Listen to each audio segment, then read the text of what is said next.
चांदी जैसा रंग है तेरा सोने जैसे बाल।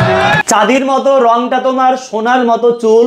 তো সিমিলি আর মেটাফোর এই দুইটা বিষয় নিয়ে আর কখনো করিও না ভুল। এখানে মনে রাখবেন, যখন দুইটি ভিন্নধর্মী বিষয়ের মধ্যে তুলনা হবে এবং সেই তুলনার মধ্যে যদি অ্যাজ, লাইক এবং সো এই শব্দগুলো যদি থাকে তাহলে তাকে সিমিলি বলতে হবে। তবে অ্যাজ, লাইক, সো এই শব্দগুলো যদি না থাকে তাহলে তাকে মেটাফোর বলতে হবে। যেমন আমি এখানে একটি সেন্টেন্স বলছি, your hair is like gold, মানে তোমার চুলটা সোনার মতো। তো চুল এবং সোনা এই দুইটা বিষয় কি একই না ভিন্ন? অবশ্যই ভিন্ন। তো যখন দুইটি ভিন্নধর্মী বিষয়ের মধ্যে তুলনা হবে এবং সেই তুলনার মধ্যে যদি অ্যাজ, লাইক, সো যেমন এখানে লাইক শব্দটি আছে তাহলে এই সেন্টেন্সটিকে সিমিলি বলতে হবে। তবে এই সেন্টেন্সটি থেকে আমি যদি লাইক শব্দটাকে উঠিয়ে দিই তাহলে এই সেন্টেন্সটি আবার মেটাফোর হয়ে যাবে।